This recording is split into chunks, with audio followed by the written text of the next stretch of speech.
ఈరోజు సెప్టెంబర్ 11 సరిగ్గా 20 సంవత్సరాల క్రితం ఇదే రోజున అమెరికాలోని వరల్డ్ ట్రేడ్ సెంటర్ టవర్స్ పైన టెర్రరిస్ట్ అటాక్ అయింది.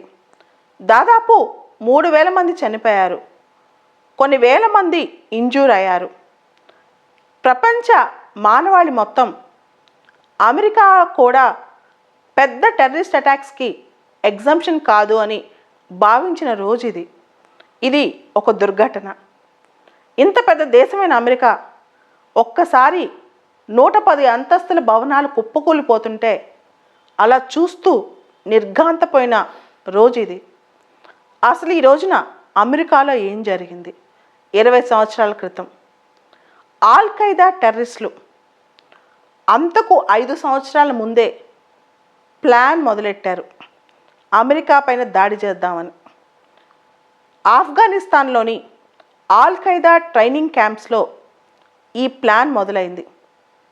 Osama bin Laden, al Qaeda terrorist group leader, ఈ ప్లాన్ని ఆమోదముద్ర వేసిన తర్వాత దాదాపు ఒక 20-25 మంది టెర్రరిస్టులు అమెరికాలోకి ఎంటర్ అయి 19 మంది టెర్రరిస్టులు హైజాకర్స్గా మారి అమెరికాలో విమానాలు ఎక్కారు, కమర్షియల్ ఎయిర్ క్రాఫ్ట్స్.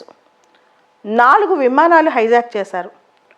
2 విమానాలు అమెరికాలో న్యూయార్క్ సిటీలో అతి పెద్ద భవంతులైన 110 అంతస్తుల భవంతులు WTC నార్త్ టవర్, సౌత్ టవర్ను కుప్పకూల్చాయి, పేకమేళ్లగా అవి పడిపోయాయి. అదే టైంలో ఇంకొక ఫ్లైట్ వెళ్ళి పెంటగాన్, అమెరికాలో పెంటగాన్ అంటే మిలిటరీ హెడ్ క్వార్టర్స్, పెంటగాన్లో హెడ్ క్వార్టర్స్ని అటాక్ చేసింది. 4వ ఫ్లైట్, ఆ ఫ్లైట్లో అప్పటికే ప్రజలకు అర్థమైపోయింది, ఫ్లైట్లో ప్యాసింజర్స్కి ముందు 2 ఫ్లైట్లు వెళ్ళి WTC టవర్స్ని అటాక్ చేశాయని. ఫ్లైట్లో ప్యాసింజర్స్ హైజాకర్స్ని ప్రతిఘటించగా హైజాకర్స్ వీళ్ళందరూ ఈ ప్రతిఘటనలో కంప్లీట్గా ఫ్లైటే కొలాప్స్ అయిపోయింది. సో ఈ విధంగా కమర్షియల్ ఫ్లైట్స్ హైజాక్ చేసి అమెరికాలో టెర్రరిస్ట్ అటాక్లు జరిగినాయి. హైజాక్ చేసిన తర్వాత హైజాకర్స్ తాము టెర్రరిస్టులుగా పేర్కొని ఫ్లైట్కి సంబంధించిన కంట్రోల్ పూర్తిగా తీసుకుని ఫ్లైట్లోంచి ట్రాన్స్పాండర్స్ డిస్కనెక్ట్ చేశారు. ట్రాన్స్పాండర్స్ అంటే ఆ ఫ్లైట్ ఏ డైరెక్షన్లో వెళ్తుంది, ఆ ఫ్లైట్ ఏ రూట్లో వెళ్తుంది, ఏ హైట్లో వెళ్తుంది, ఈ సమాచారం ఎయిర్ ట్రాఫిక్ కంట్రోల్కి రాకుండా డిస్కనెక్ట్ చేశారు. సో ఇంతటి దుర్ఘటన అమెరికాలో జరిగింది. WTC టవర్స్లో అనేక దేశస్తులు పనిచేస్తూ ఉంటారు, అమెరికన్సే కాదు. దాదాపు ప్రపంచంలో అన్ని దేశాల ప్రజల్లో ఎవరో ఒకళ్ళు ఈ ఇంజూర్ అవటమో చనిపోవటమో జరిగింది. కొన్ని క్షణాల్లో పడిపోయాయి అన్నమాట. అంటే అంత పెద్ద టవర్స్ ఫ్లైట్ వచ్చి ఢీ కొట్టంగానే పడిపోయాయంటే, ఫ్లైట్ ఢీ కొట్టాక ఆ టవర్స్లో ఫైర్ ఎరప్ట్ అయింది. ఆ ఫైర్ వల్ల ఎక్కువగా ప్రమాదం, బాగా ఎక్కువ మంది చనిపోవడానికి కారణమైందనమాట. అయితే 2001 సెప్టెంబర్ 11 తర్వాత ప్రపంచ స్థితిగతులు మారిపోయాయి. ఈ ఘటన పెద్ద పాఠమే నేర్పించింది పెద్ద దేశాలకి. ఈ ఘటనతో ఒకటేసారి స్టాక్ మార్కెట్స్ పడిపోయాయి. అదే రోజున ఈ ఘటనతో ప్రపంచంలో స్కై స్క్రాపర్స్, పెద్ద పెద్ద భవంతులు, వాటి యొక్క సెక్యూరిటీ, వాటి యొక్క వల్నరబిలిటీ గురించి డిస్కషన్ వచ్చింది. దాంతోపాటు అలాంటివి అవసరమా అనే చర్చ కూడా వచ్చింది.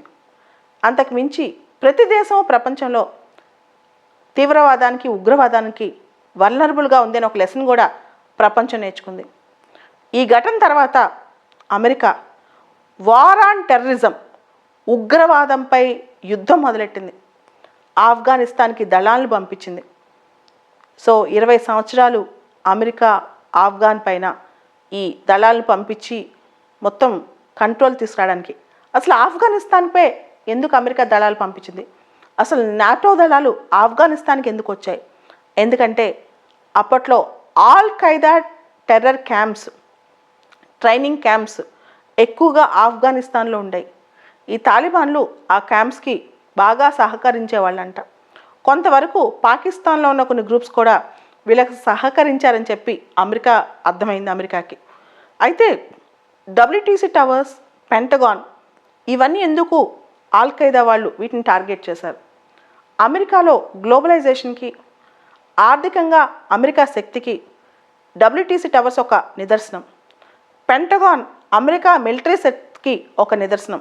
సో అమెరికా మిలిటరీ శక్తిని, ఎకనమిక్ పవర్ని మేము కొట్టగలం, సింబాలికల్గా చూపించాలనుకున్నారు. ముఖ్యంగా ఆల్ ఖైదా ఎందుకు అటాక్ చేసింది అనే దాని మీద రకరకాల థీరీస్ ఉన్నాయి. ఒక మెయిన్ థీరీ ఏంటంటే, అమెరికా మిడిల్ ఈస్ట్లో, వేరియస్ ఇస్లామిక్ కంట్రీస్లో రకరకాలుగా గవర్నమెంట్స్కి సపోర్ట్ చేస్తుంది. ఇస్లామిక్ కల్చర్ని అమెరికా వల్ల పాడవుతుంది. అమెరికా ఈ షరియత్ లా, కన్జర్వేటివ్ లాస్ని కాదని చెప్పి కొన్ని కొత్త పోకళ్ళలో ఉన్న గవర్నమెంట్స్కి ఈ ప్రాంతాల్లో సపోర్ట్ చేస్తుందని చెప్పి ఆల్ ఖైదా వాళ్ళు అప్పట్లో నమ్మారు. దాంతో అమెరికాని పడగొట్టాలని ప్లాన్ చేశారు.